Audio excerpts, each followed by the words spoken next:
We will now move to our panel discussion on bridging a fragmented world. The law of civilization is cooperation. And as the foreign minister mentioned, it is like even in these dark times, we have examples of cooperation as in the high seas. So yes, the law of civilization is cooperation. And then there is the law of the jungle.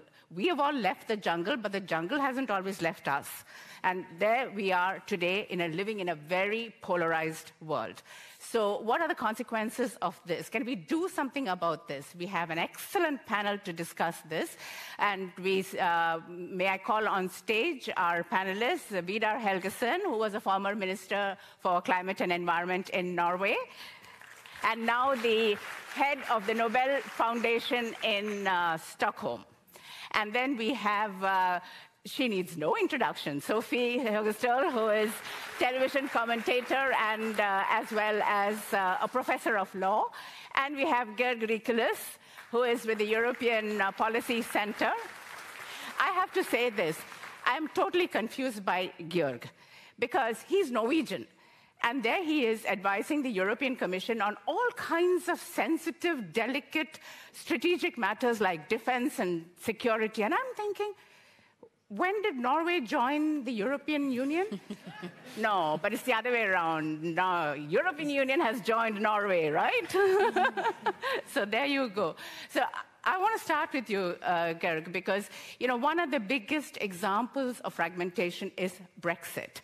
And you were with the European Commission, Michel Barnier's Brexit negotiating team. See what I mean? So there he was with the EU helping them negotiate this. What were some of your takeaways from this entire negotiation experience in terms of our theme of fragmentation, causes, consequences? Thank you, Anita. It's a pleasure to be here. If you allow me, also, if I could say a few words about what we've just heard, because I felt in the 4 speeches we've had, there's been a lot of passion, anger, justified anger, cause for concern and reflection, and also can-do attitude. And I think it's very much the case that in the world we're in today, we're seeing this slide away from a rules-based order to a power-based world with Ukraine, with China, US-China rivalry, and really heading to a world of confrontation. I would push it a little bit further, because you say the rule of civilization is cooperation. I think the default scenario we're heading into now is a non-cooperative world, really. And you can take many examples of that, but I think one very good example of that is climate change. Norwegians have felt it on their skin this summer, maybe for the first time realized it. But we are failing on climate change. We just have to realize it.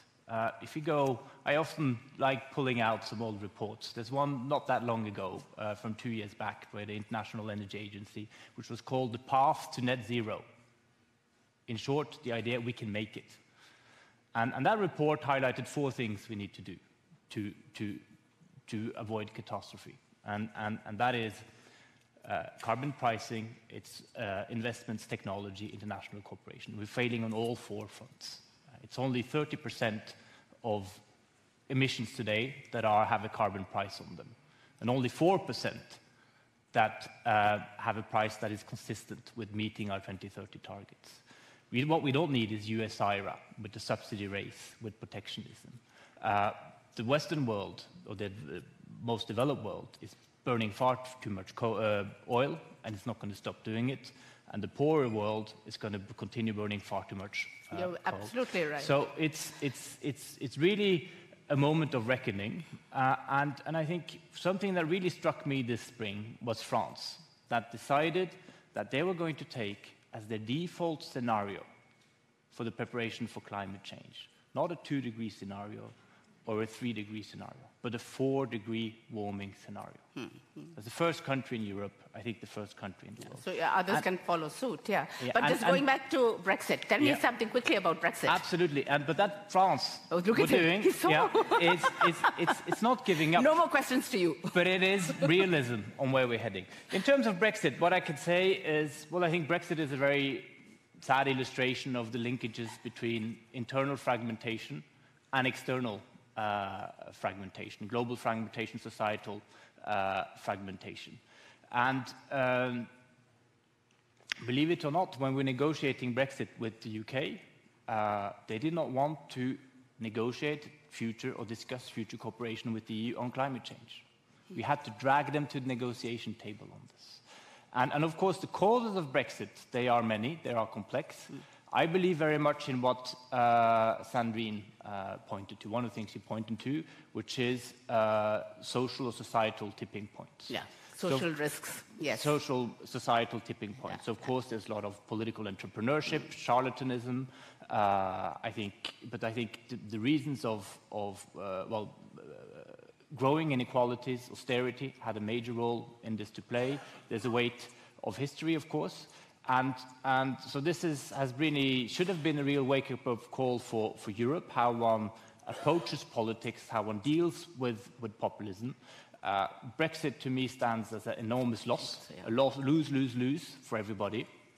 But I think also what we're really seeing in this, and it's sad to say so, but it's also something Sandrine pointed to, it's a question of trust. And what we're seeing now in the UK society is the breakdown of, I would say, very much a social contract. Trust in institutions, that if you call an ambulance comes, that you have a proper prison system, that you can book a train, that infrastructure works. So I mean, there's a lot of dire lessons in Brexit for Sofie, Europe. I mean, we were talking about populism, polarization, fake news, nationalism. These are all the things that fragment the world.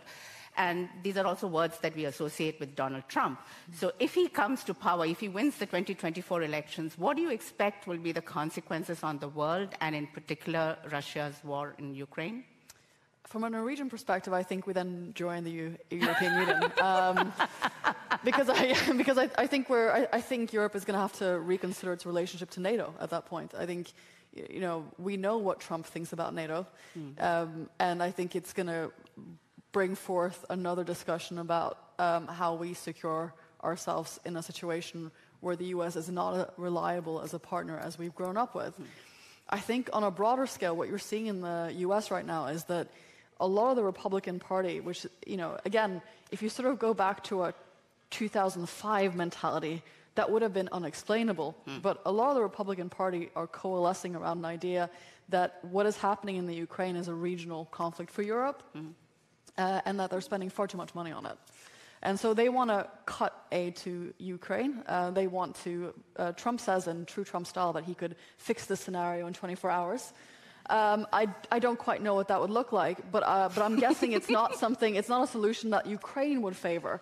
And so I think from a European perspective, that would be very destabilizing if he were to be re-elected.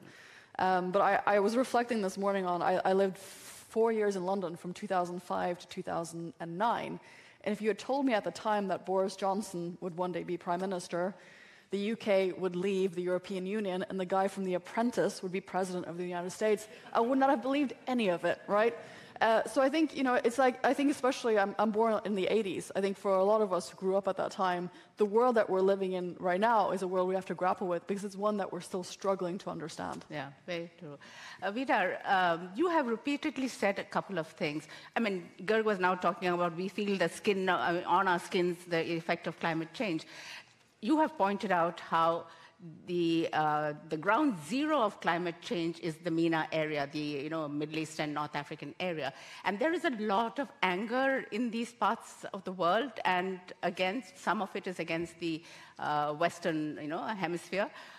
What is your take on this? Why is there this extreme level of anger, and why is it that this is not being felt and experienced and understood by the rest of the world?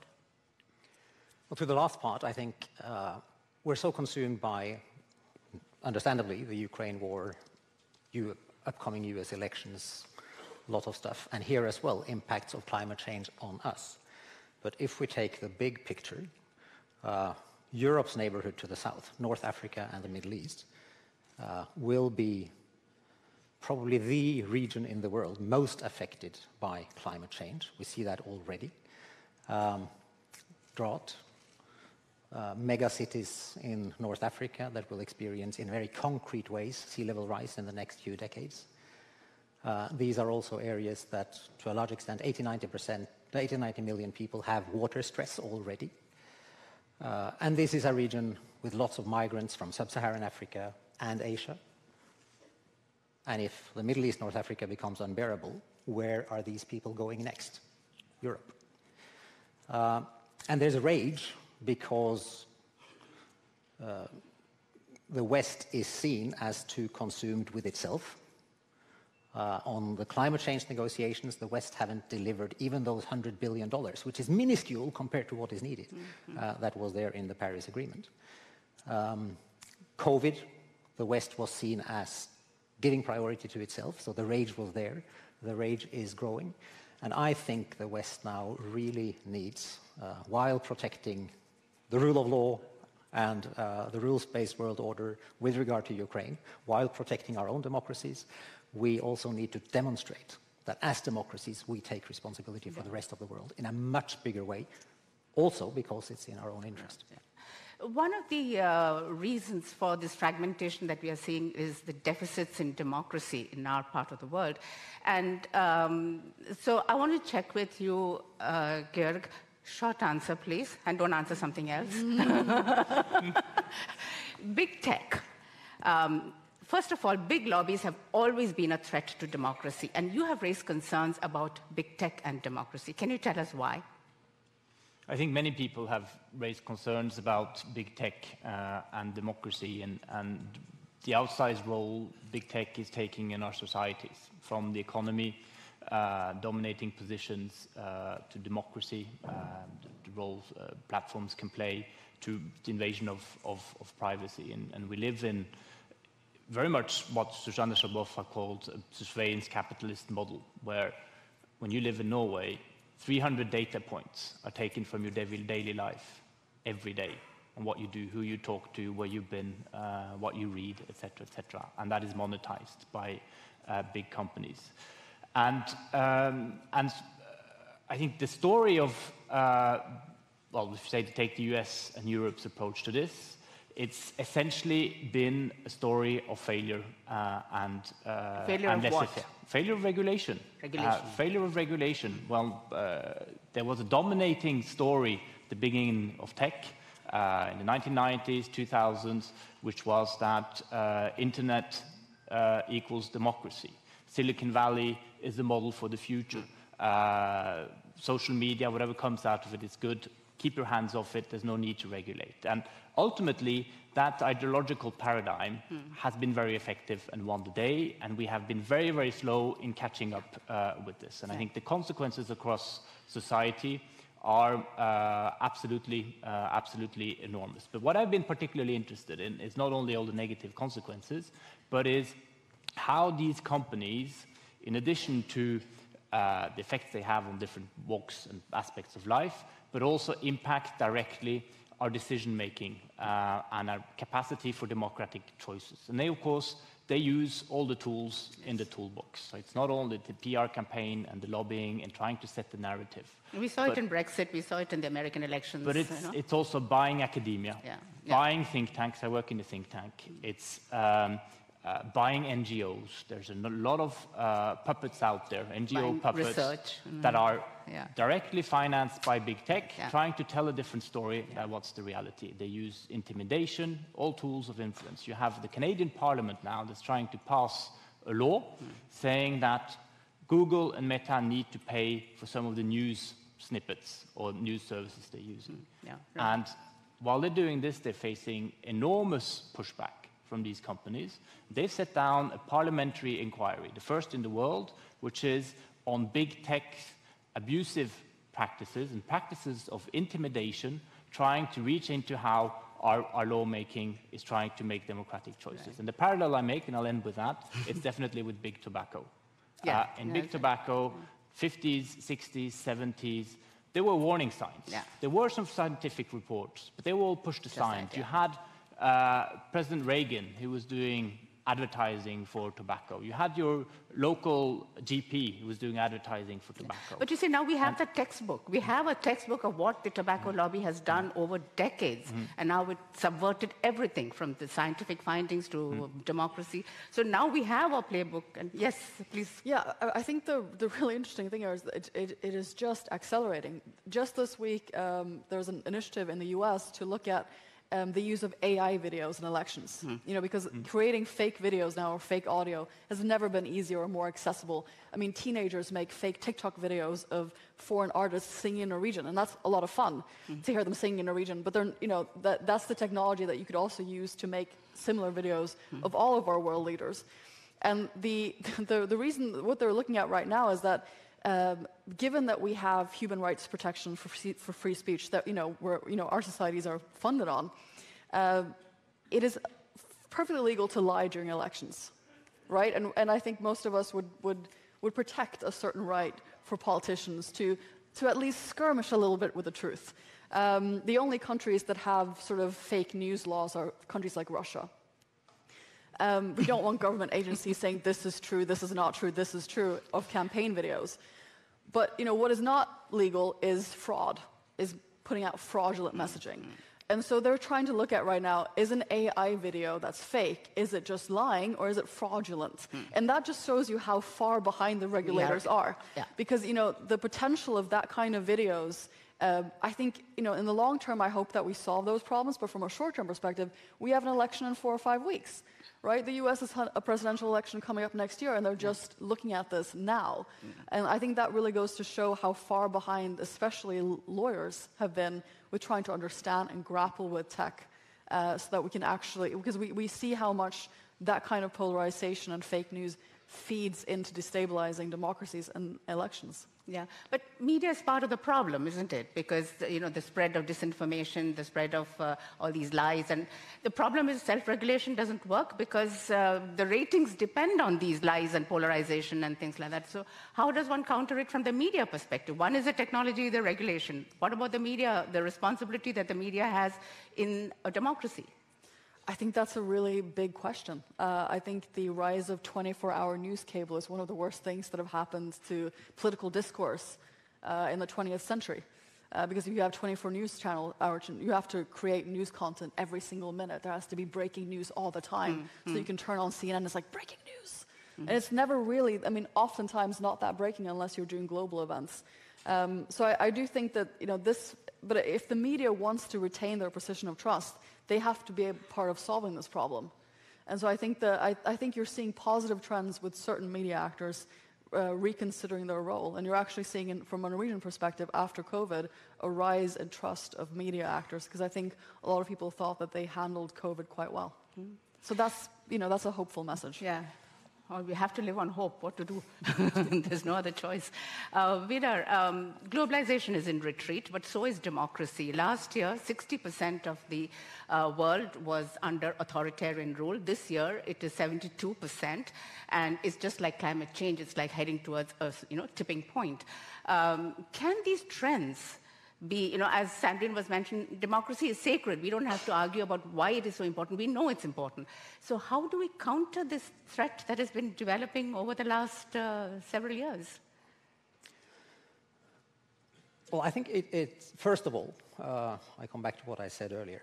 We need to support and ensure that Ukraine stops Russian aggression and retakes its borders, because unless we have a rules-based international order and unless the democracies of the West safeguard that principle, the rest of the world will become, or the world will become, a worse place.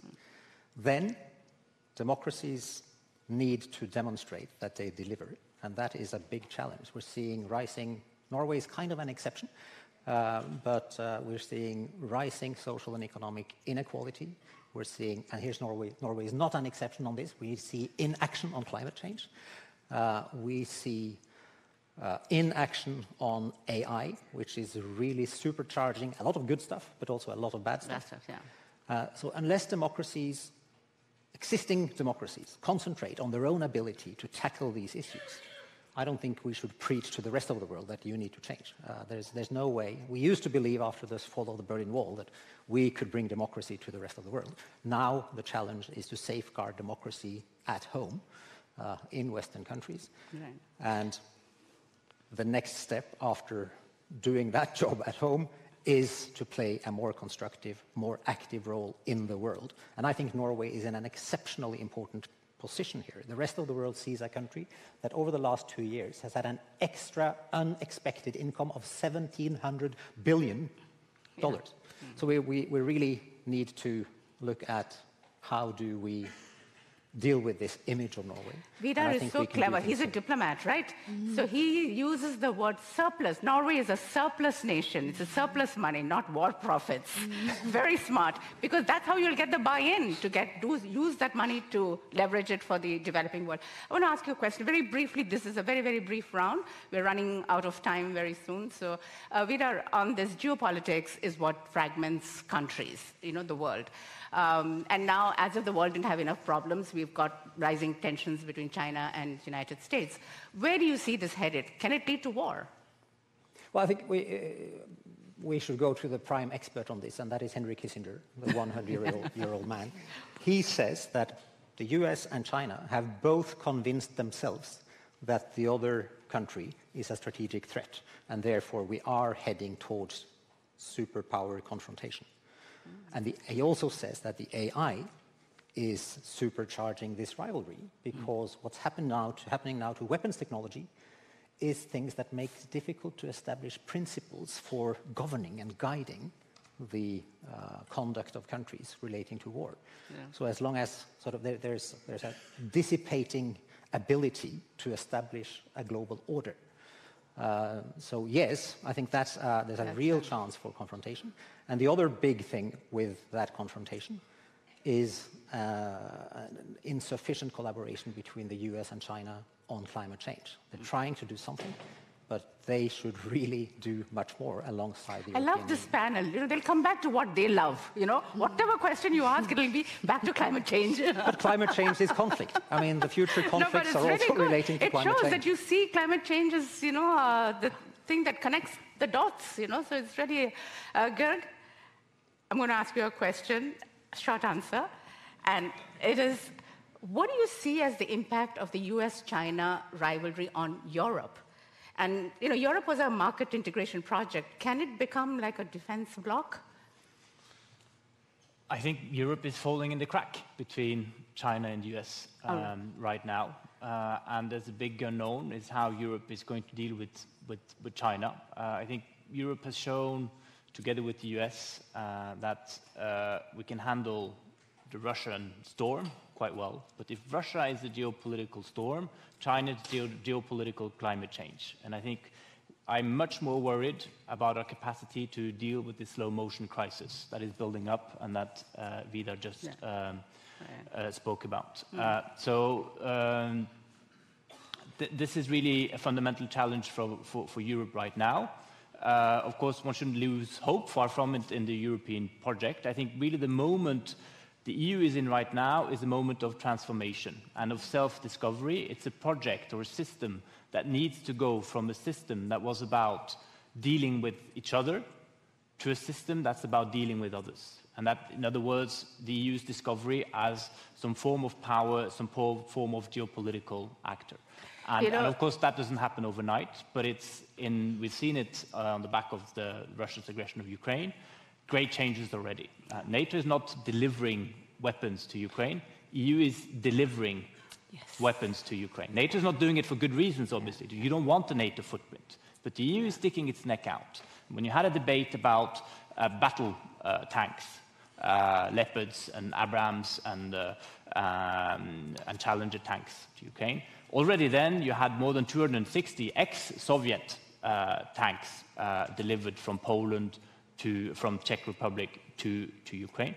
The bill for all those were all sent to the EU. There's a clearinghouse in the EU military staff that's organizing weapons deliveries. And of course, the brunt of the weapons deliveries comes from the UK, from the US, but also a lot of EU member states are doing a lot according to their relative capacities.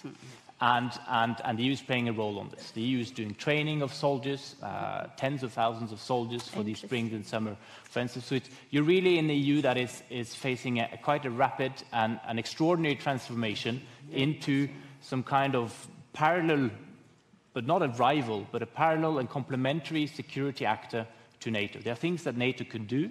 NATO is the bulwark against territorial aggression. There are other things that the EU is much better placed to do. And that's the role the EU should be playing. We'll take on a question from the audience. How much of the conflicts in the world today comes down to cultural differences and lack of understanding of other cultures? Who will take that? Okay, please. I think that's a really fascinating question. I've been thinking a lot about this time that we're in. I lived in Asia, in Singapore, for a long time as a child. And I think when I speak to some of the friends I still have in Singapore, they would tell me that this is growing pains for the West because power is returning where power belongs, and that is in Asia.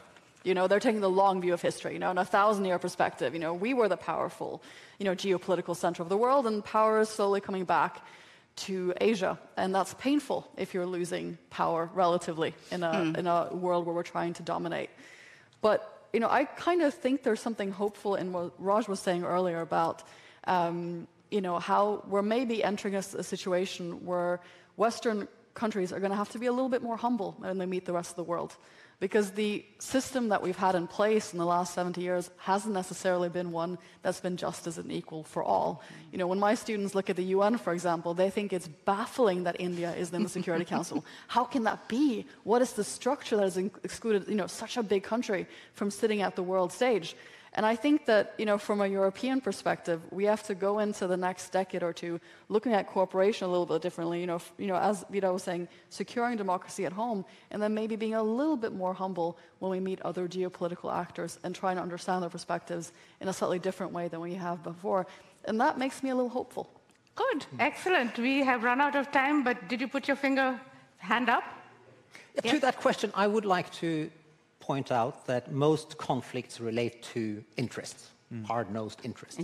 But cultural differences and myths about cultural differences are obviously a very big part of the narrative that leaders use and abuse to wage war.